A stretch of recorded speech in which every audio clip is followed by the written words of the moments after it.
fera, tudo bom? Hoje nós teremos uma aula sobre um povo que na verdade é bastante cobrado em vestibulares e enems, fazendo um pouco da sua história do passado, correlata com o presente.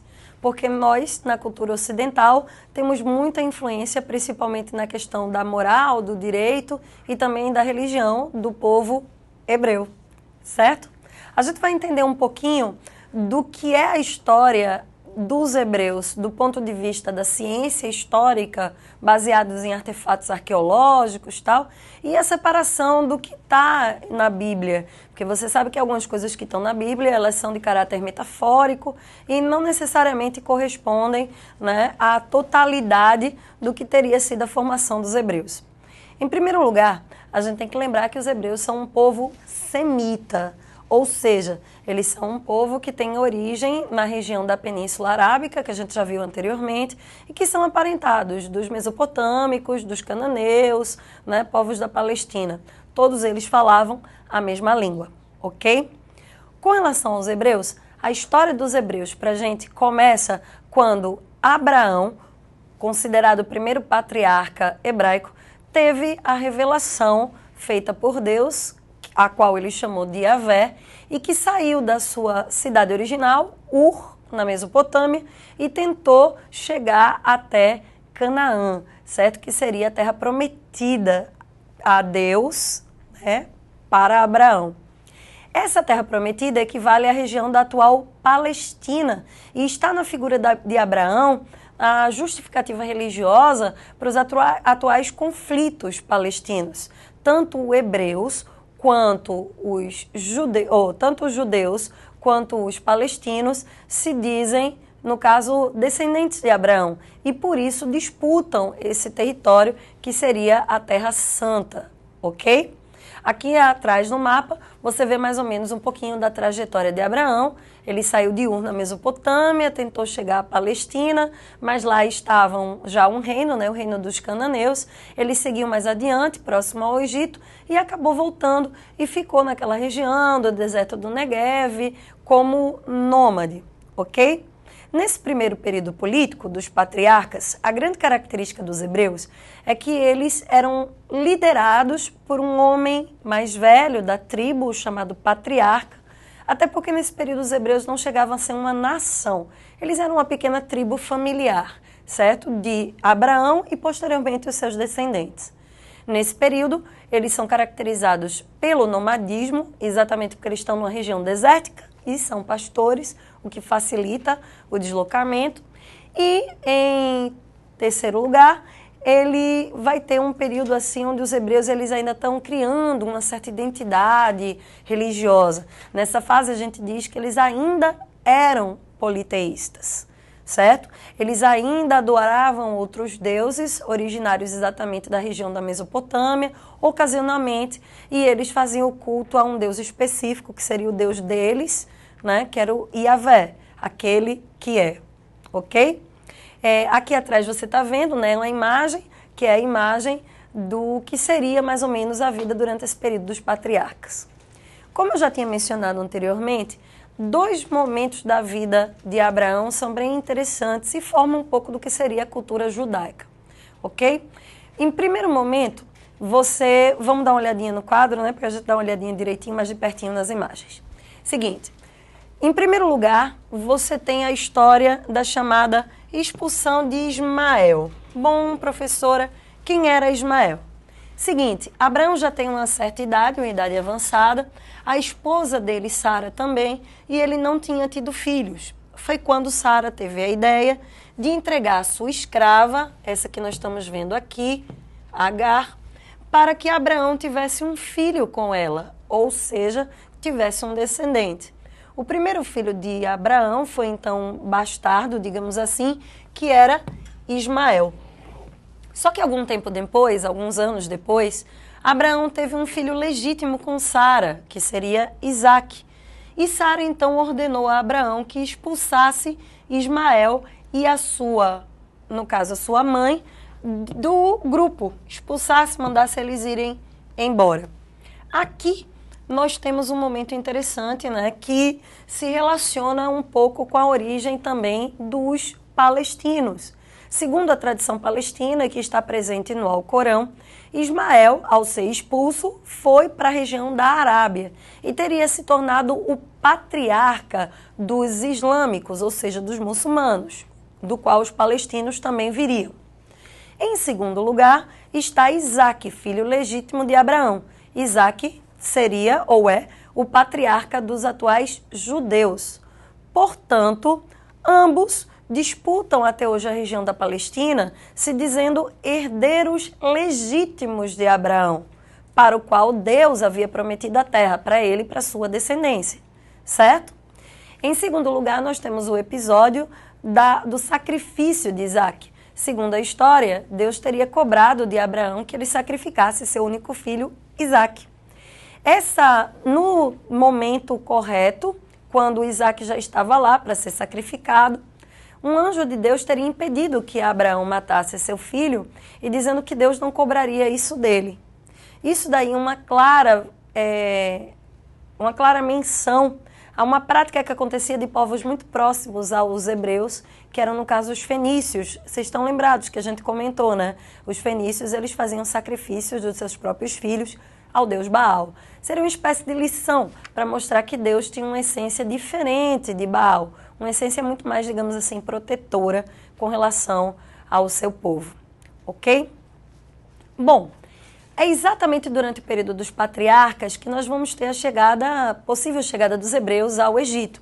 Alguns historiadores questionam essa permanência durante o Egito, ou pelo menos a escravidão egípcia que eles sofreram mais tarde, porque não existem muitas menções, principalmente entre os egípcios, desse evento. O correto é que é o seguinte, você vai ter o governo de Abraão, de Jacó Abraão, Isaque, Jacó, e durante esse período de Jacó, o seu filho mais velho, José, foi vendido como escravo para o Egito.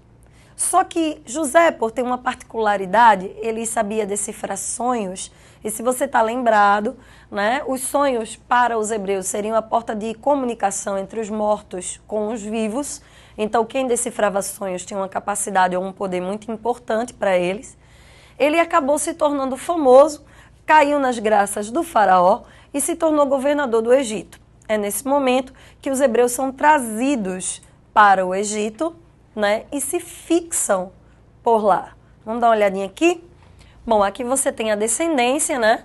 Abraão, Isaque e Jacó, os três patriarcas hebraicos em sequência. E aqui você tem a imagem do que teria sido José, aí já vestido como um egípcio, né? Como governador do Egito.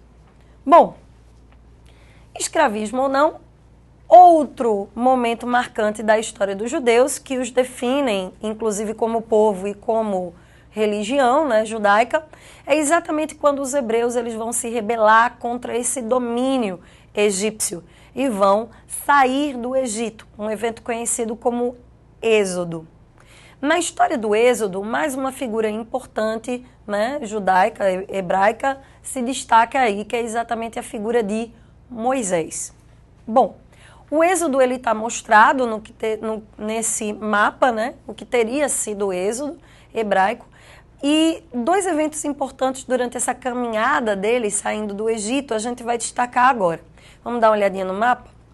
Você vai ter aqui, né, o delta do Nilo, que era a região onde eles se localizavam.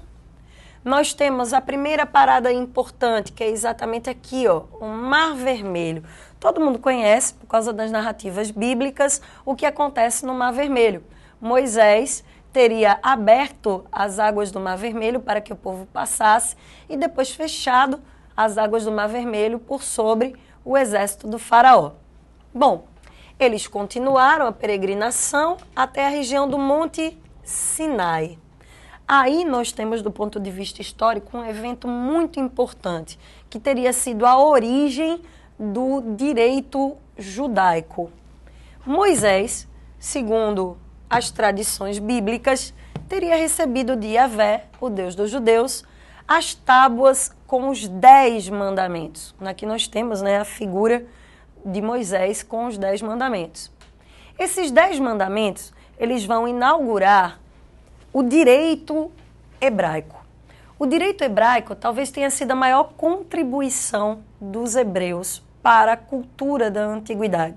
Eles não se destacaram muito em arquitetura ou em artes em geral. Como a religião deles era extremamente moral, eles se desenvolveram muito nessa área do direito. O Decálogo, nome correto dos 10 mandamentos, e também o Código Deuteronômico, que é o livro de Deuteronômios da Bíblia, foram escritos por Moisés, exatamente para regular o direito do povo. Você imagina que ele, guiando um povo pelo meio do deserto, não era mais uma tribo como na época dos patriarcas, era realmente uma nação hebraica, certo? E exatamente por isso ele vai precisar regulamentar algumas atividades importantes, né, do dia a dia. Você vê que no Código Deuteronômico, por exemplo, ele fala com relação ao casamento, ao divórcio, ao tratamento com os escravos, a forma correta de ser feitas oferendas a Deus. Então é um código bem complexo. Moisés, exatamente com essas leis, inaugura o que a gente chama de monolatria nacional. Nessa fase, os hebreus eles não eram especificamente monoteístas. Monoteísta é a crença de que só existe um Deus. Monolatra é aquele que crê que o seu Deus é superior aos outros, mas existem outros deuses. Era basicamente isso que acontecia com os hebreus. Você percebe isso através desses 2 versículos bíblicos que a gente destacou aqui. Vamos dar uma olhadinha mais de pertinho?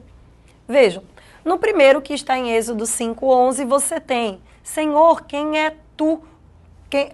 Quem é como tu entre os deuses? Ou seja, entre os deuses. Terrível é Deus na Assembleia dos Santos, maior e mais tremendo que todos os que o cercam. Salmos 89:7. Ou seja, todos que o cercam. Existem mais deuses, pelo menos isso era a crença hebraica. A monolatria nacional também pode ser conhecida pelo nome de enoteísmo, ok?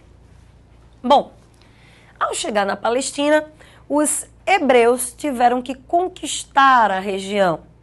Essa área era ocupada por vários povos de origem semitas, ou seja, aparentados também dos hebreus. Essas conquistas foram todas militares.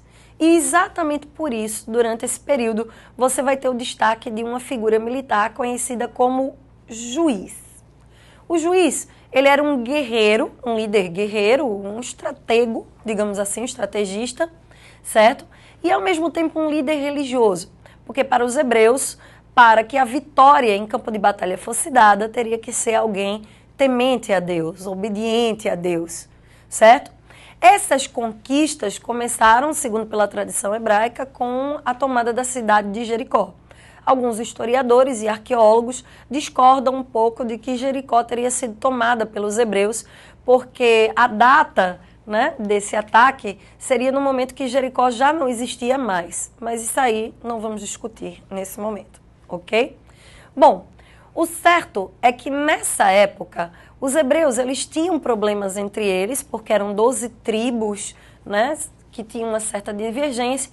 Então o resultado é que eles foram conquistando e formando um reino para cada tribo. Não formaram um reino dos hebreus. O poder era descentralizado. Cada tribo era comandada, né, por um conselho de patriarcas, homens mais velhos, mas como constantemente eles sofriam ataques dos povos que eles próprios haviam expulsos, de vez em quando era necessário que as tribos se unissem, né, para lutar contra esses povos e garantir o controle da região. É por isso que apareciam juízes. E esse período é muito interessante, porque você tem desde juízes extremamente masculinos e fortes, como Sansão, até uma juíza mulher, como Débora. Né? Você vê que a sociedade hebraica ela é um pouquinho diferente das que a gente costumou ver até agora, onde prevalecia algumas coisas como, por exemplo, a primogenitura, né? O caso, você transmitia a herança só para o seu filho mais velho, o patriarcado, ou seja, só os homens tinham domínio. Não é que isso não acontecia entre os hebreus, mas de vez em quando, por uma questão religiosa, essas coisas não eram observadas, ok? Vamos dar uma olhadinha no quadro, você vai ver mais de pertinho, né? Isso aqui é a imagem de Sansão, que teria quebrado um leão ao meio, literalmente. E Débora, né, uma mulher muito corajosa, que foi a campo de batalha para incentivar os guerreiros a lutarem contra seus inimigos da região de Canaã. Ok? Bom, mas o problema é que esses ataques constantes dos inimigos dos hebreus, que dificultavam eles tomarem o território, acabou levando as tribos hebraicas a tomarem uma atitude, que foi o seguinte: pedir a Samuel, o último dos juízes, que ungisse um rei para os hebreus. Ou seja, esse é o período da centralização política, o início do período conhecido como período de reis da Bíblia. E esse período de reis começa com um rei chamado Saul, mas com certeza o rei mais conhecido é Davizinho, aquele que matou Golias. Pois é, todo mundo conhece essa história, em algum momento da sua infância você com certeza ouviu essa história. Vamos dar uma olhadinha? Veja, aqui você tem Davi, que teria sido o segundo rei dos hebreus, matando Golias, o filisteu. Mas do ponto de vista histórico, a grande importância de Davi é que ele vai estabelecer Jerusalém como capital do reino dos hebreus e transferir a Arca do Acordo, que era essa arca aqui que está sendo mostrada na imagem e que continha as tábuas com 10 mandamentos, ou seja, a lei mosaica, né, que seria a lei dos hebreus. Certo? Bom, a gente fica por aqui durante o período de reis e na próxima aula a gente vai continuar e ver um pouquinho mais de hebreus, até um pouquinho da história deles na atualidade. Tchau, tchau!